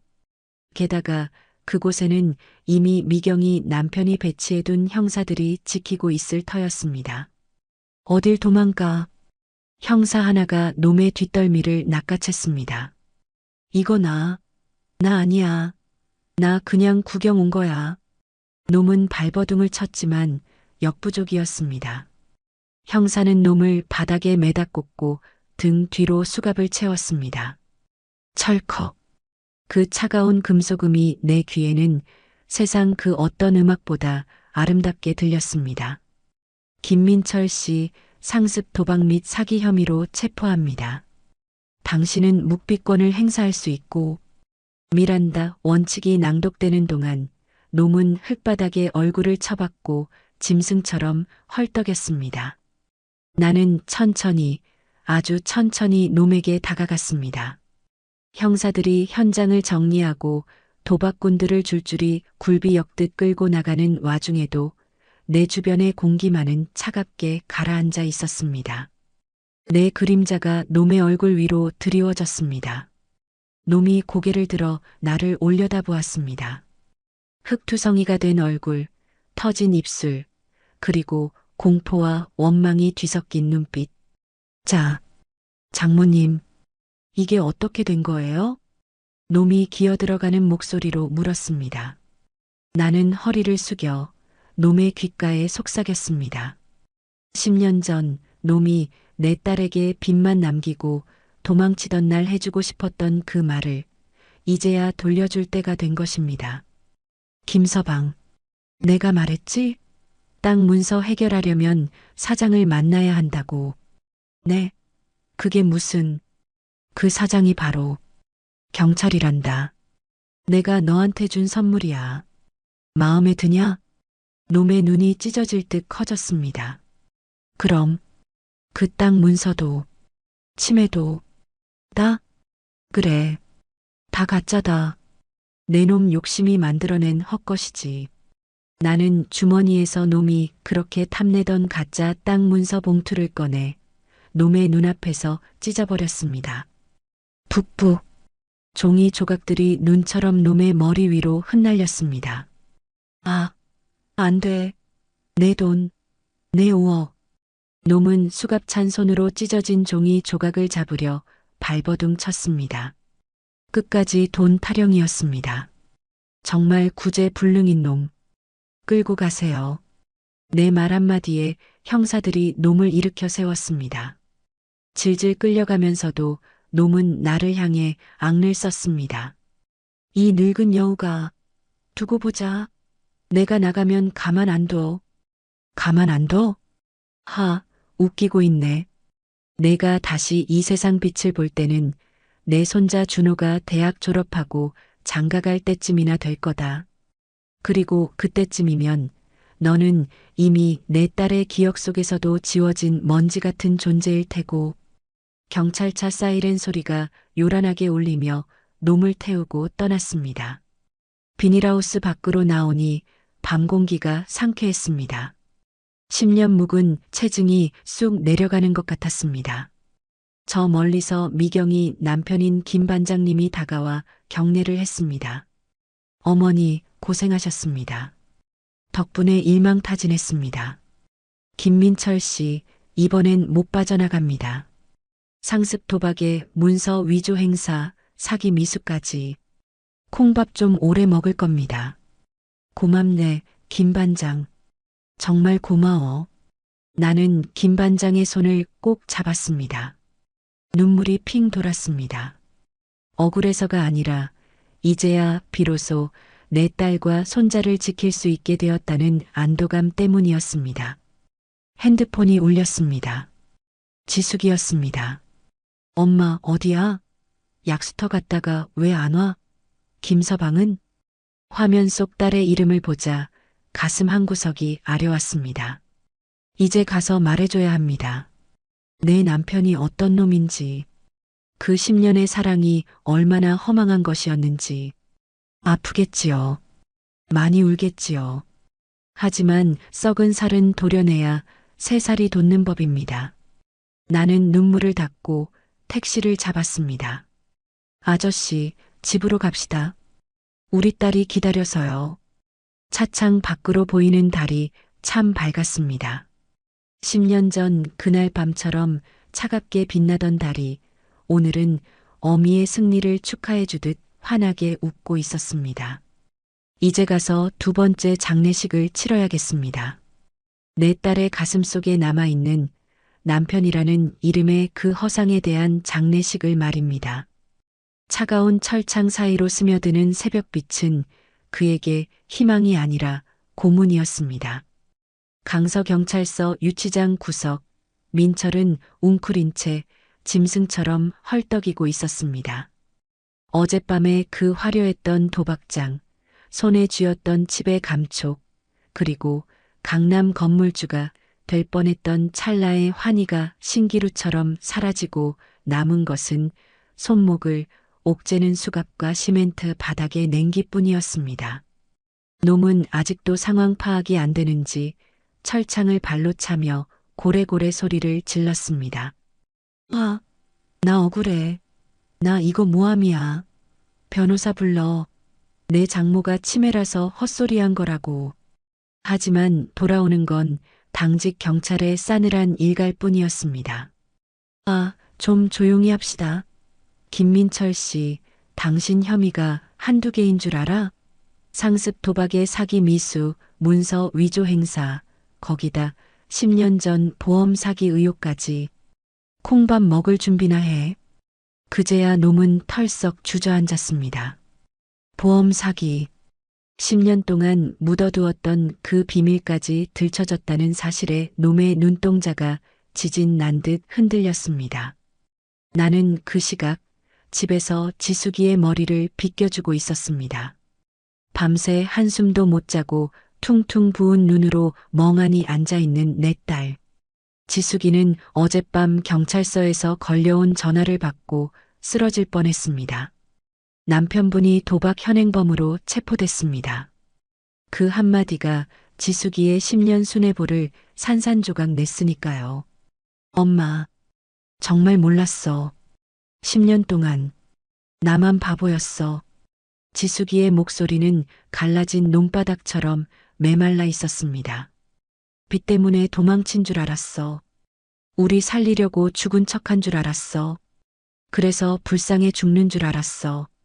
근데 그게 다 도박 때문이었다니.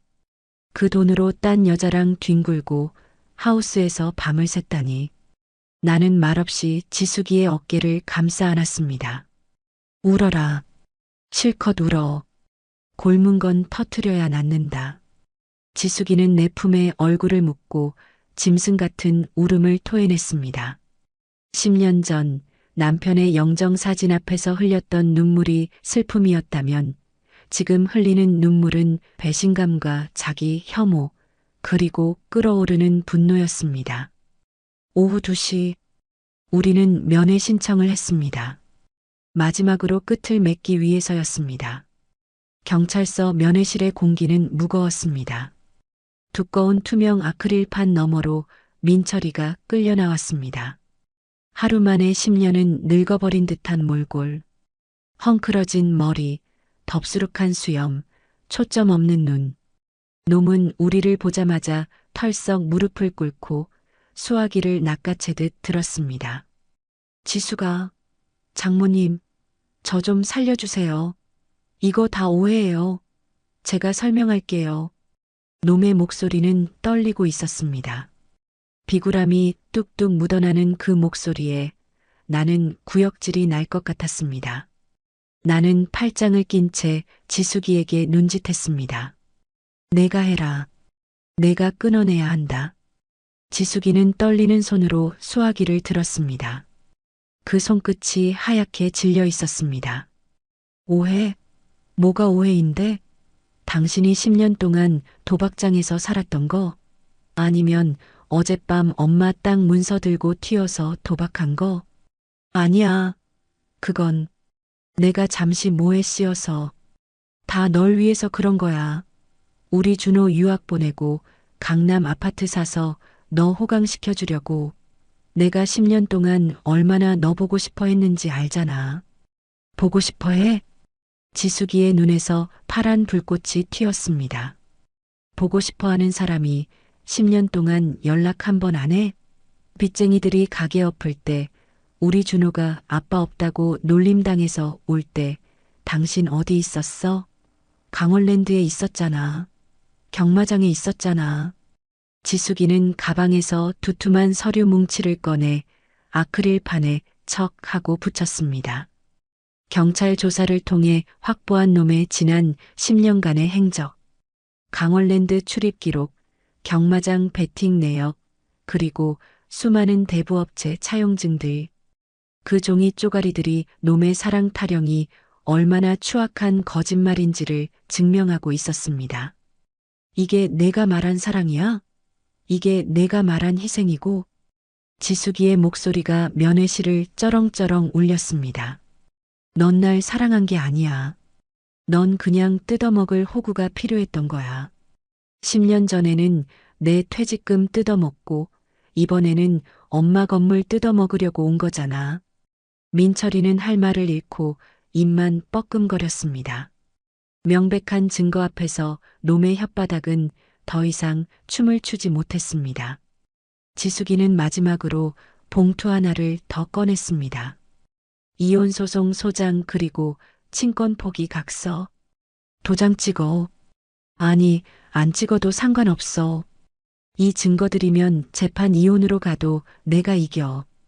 위자료 청구 소송도 할 거고 10년 전 내가 훔쳐간 엄마 패물값까지 다 받아낼 거야. 지수가, 이러지 마. 나 감옥 가면 우리 준호는 아빠 없이.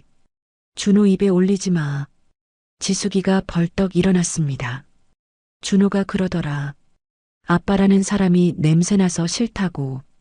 처음엔 안 씻어서 나는 냄새인 줄 알았는데 이제 알겠어. 그건 내 영혼이 썩어서 나는 냄새였어. 욕망에 절고 거짓에 절어서 나는 악취. 지수가, 내 아들은 내가 지켜. 너 같은 아빠 필요 없어. 다시는 우리 앞에 나타나지 마. 죽어서도 만나지 말자. 지숙이는 수화기를 바닥에 내던지듯 내려놓았습니다.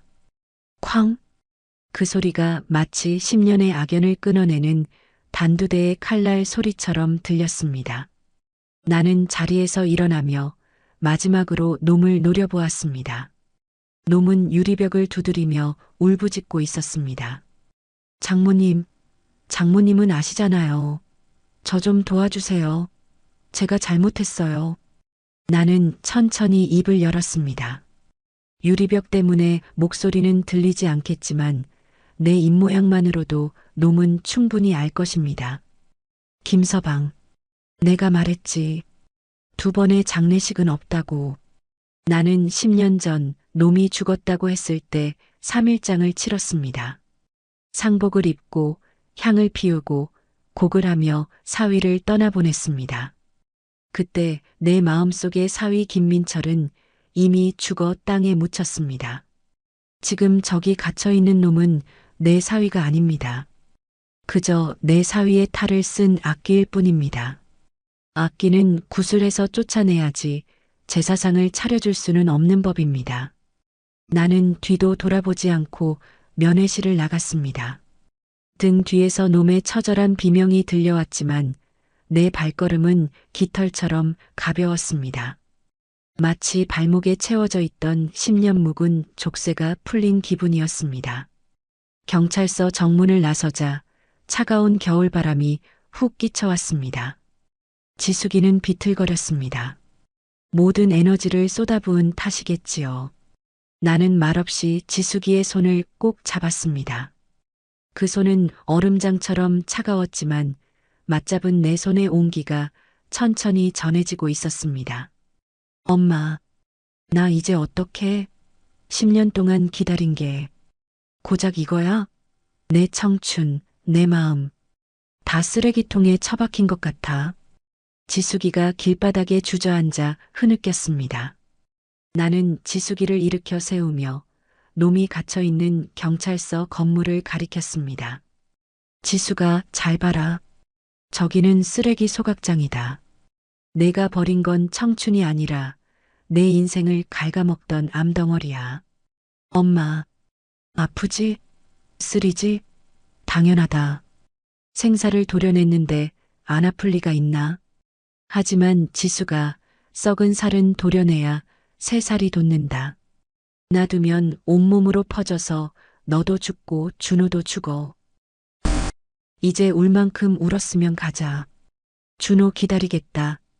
오늘 저녁엔 우리 준호 좋아하는 갈비찜이나 해먹자.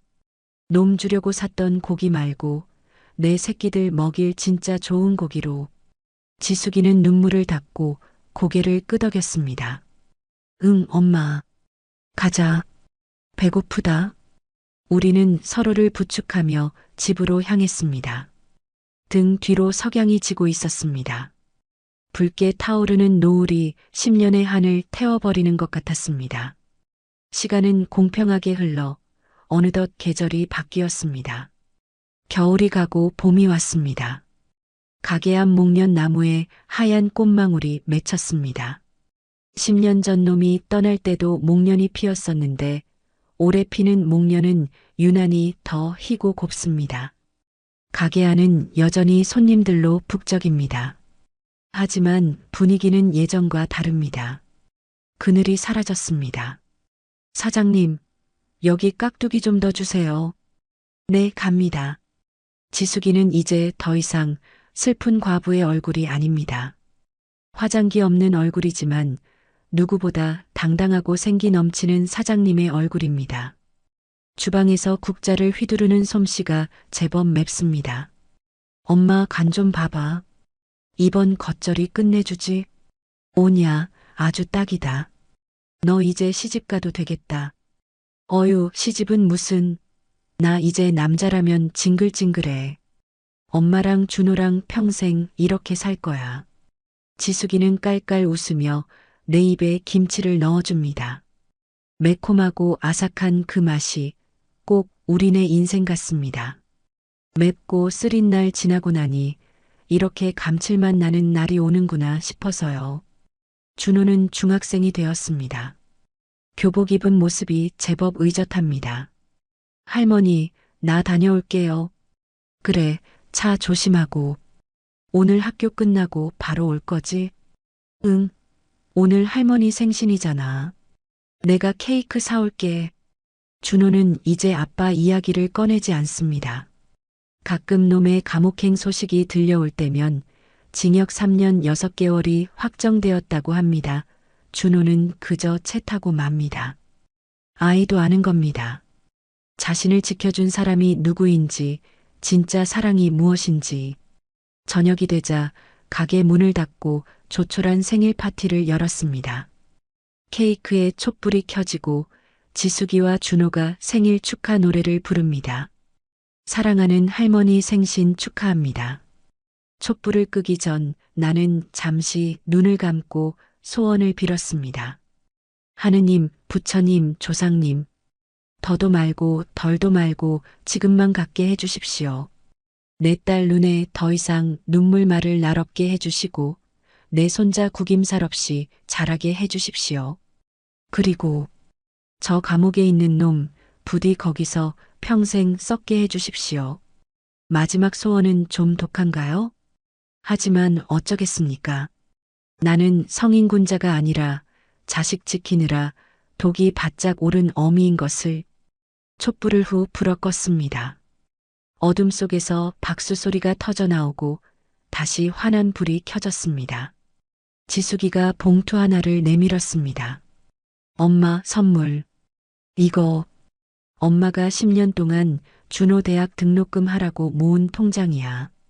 내가 다시 채워놨어. 엄마 노후 자금에. 준호 대학은 내가 보낼게. 2년이 돈이 어디 있다고. 나 이제 사장님이잖아. 그리고 엄마가 10년 전에 놈한테 뺏긴 패물가 내가 다 갚을 거야. 평생 갚아도 모자라겠지만. 지숙이의 눈시울이 붉어졌습니다. 나는 지숙이의 손을 잡았습니다. 거칠어진 손, 고생한 손. 하지만 그 무엇보다 따뜻하고 든든한 손. 됐다. 내가 이렇게 웃어주는 게 나한테는 다이아몬드고 금덩이다. 이거면 됐다. 우리는 서로를 끌어안고 한참을 웃고 울었습니다. 창밖에는 봄비가 보슬보슬 내리고 있었습니다. 10년 전 그날의 비는 내 가슴을 후벼 파는 비였지만 오늘의 비는 대지를 적시고 새 생명을 틔우는 담비였습니다. 여러분, 살다 보면 죽은 줄 알았던 불행이 예고도 없이 문을 두드릴 때가 있습니다. 그럴 때 문을 열어주지 마십시오. 정 때문에, 미련 때문에, 혹은 두려움 때문에 문을 열어주는 순간 그 불행은 안방을 차지하고 여러분의 삶을 송두리째 집어삼킬 것입니다. 때로는 모진 결단이 필요합니다. 내 살을 도려내는 아픔을 감수하고서라도 썩은 것은 잘라내야 합니다. 그래야 남은 삶을, 진짜 내 사람들을 지킬 수 있습니다. 저는 이제 2번 다시 장례식을 치르지 않을 것입니다. 대신 매일매일 축제를 열 것입니다. 아침에 눈을 뜨면 살아있음에 감사하고 밥을 먹으면 맛에 감탄하고 가족의 얼굴을 보면 사랑한다고 말하는 소소하지만 확실한 우리들만의 축제를 말입니다. 가게 문 앞에 영업 종료 팻말을 걸었습니다. 그리고 그 옆에 작은 메모를 덧붙였습니다. 내일은 더 맛있는 국밥으로 찾아뵙겠습니다. 주인 백. 어둠이 내린 거리, 우리 가게 간판만이 환하게 빛나고 있습니다. 그 불빛이 마치 등대처럼 길 잃은 사람들에게 따뜻한 밥 한 끼의 위로가 되기를 바라며 나는 오늘도 앞치마를 개키고 집으로 향합니다. 내일은 또 어떤 손님이 올까요?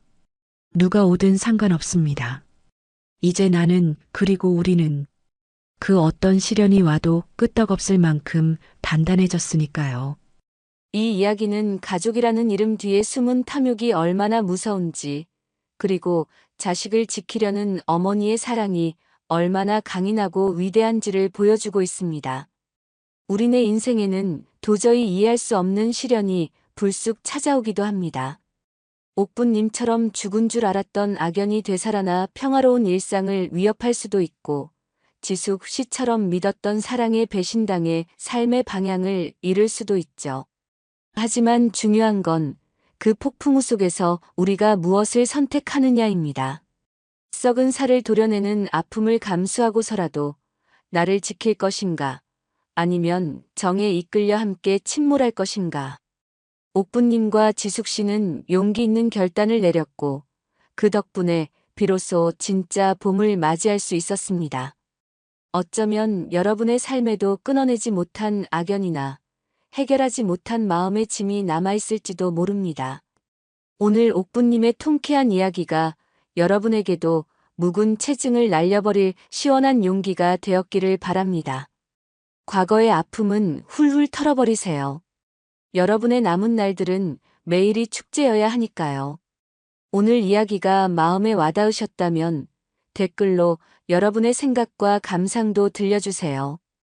여러분의 하루가 따뜻한 밥 한 끼 같은 위로로 가득하길 바라며 구독과 좋아요도 잊지 말고 부탁드립니다.